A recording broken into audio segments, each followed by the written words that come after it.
കുറച്ച് നാളായി പഞ്ചരത്നത്തിൽ സംഭവിക്കുന്നത് എന്താന്ന് മനസ്സിലാവുന്നില്ല. വിചാരിച്ചതുപോലെ ഒന്നും നടക്കുന്നില്ല എന്ന് മാത്രമല്ല, സ്വപ്നത്തിൽ പോലും കാണാത്ത കാര്യങ്ങൾ നടക്കുകയും ചെയ്യുന്നു. എടോ, ഞാൻ വിളിച്ചു പറഞ്ഞല്ലേ, നല്ല തിരക്കായിരുന്നു. യാത്രകള് എല്ലാം അവസാനിപ്പിച്ച് തിരിച്ചു വന്നാലോന്നൊരു ആലോചിച്ചതാ. പക്ഷേ കമ്മിറ്റ്മെന്റ്സ്. എനിക്കറിയാം വിവേക് ജോലി തീർത്ത് തിരിച്ചു വരുന്നോണ്ട് പരിഹരിക്കാവുന്ന ഒന്നും അല്ല സംഭവിച്ചത്. ഒന്ന് ആലോചിച്ച് നോക്ക്. 3 പേരുടെ കല്യാണം ഒരുമിച്ച് നിശ്ചയിക്കുന്നു. അതിലൊരാളുടെ കല്യാണം മുടങ്ങുന്നു. മറ്റൊരാളുടെ കല്യാണം നിശ്ചയിച്ചതിൽ നേരത്തെ നടത്തേണ്ടി വരുന്നു. ബാക്കിയുള്ളത് ഞാൻ. വിചിത്രമല്ലേ? അഖില സന്തോഷായിരിക്കുന്നോ? നല്ല കാര്യമായി. അംബികമാമിയും ദിവ്യപ്രഭയുള്ള വീട്ടില് സന്തോഷമായിട്ടിരിക്കാനോ? പക്ഷേ അവള് നന്നായിട്ട് അഭിനയിക്കുന്നുണ്ട്, സന്തോഷമാണെന്ന് കാണിക്കാൻ. എത്ര നാള് അറിയില്ല. അല്ല, വിവേക് വീട്ടിലേക്ക് വരാത്ത എന്താ? വരാം. എന്തായാലും ആകാശോഹിലെയും വിരുന്ന് വരുന്നുണ്ടല്ലോ, അപ്പോ ഞാനും വരാം. എല്ലാവരും കൂടി ഒത്തുകൂടിയിട്ട് കുറെ നാളായില്ലേ.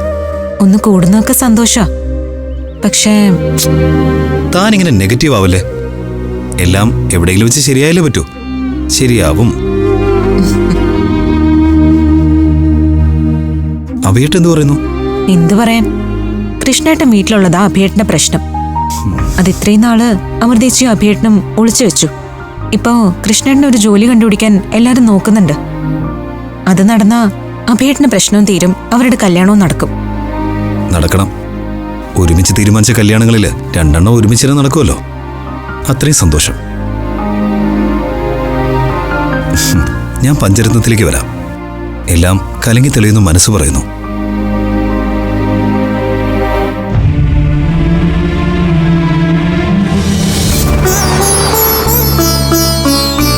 എന്തുപറ്റി? അത്യാവശ്യമായിട്ട് കാണണമെന്ന് പറഞ്ഞത് എന്താണെങ്കിലും കാര്യം പറയേ. ഞാൻ ഇതുവരെ അഭിയോട് ആവശ്യപ്പെടാത്തൊരു കാര്യമാണ് ചോദിക്കാൻ പോകുന്നേ. നിവൃത്തിയേടുണ്ടാ, വേറൊന്നും വിചാരിക്കരുത്. താൻ കാര്യം പറ. അഖിലെ ആകാശം വിരുന്നിന് വരുന്നുണ്ട്. അവർക്ക് ഒരു കുറവുണ്ടാവരുത്. ഡ്രസ്സ് എടുക്കണം.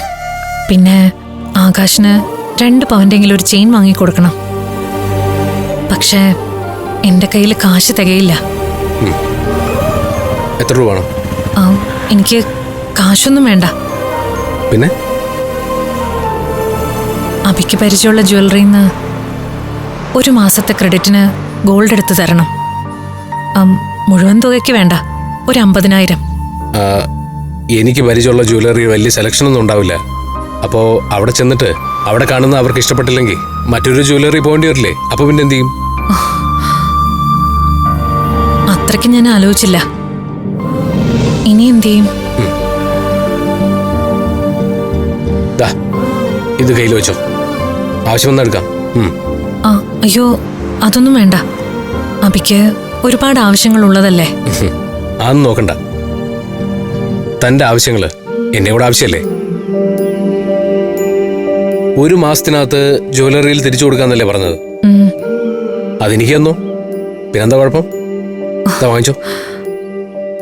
ഞാൻ തിരിച്ചു തരൂട്ടോ. ഓ ആയിക്കോട്ടെ. എന്റെ ആവശ്യങ്ങൾക്കെല്ലാം എപ്പോഴും അഭിയ എന്റെ ബലം.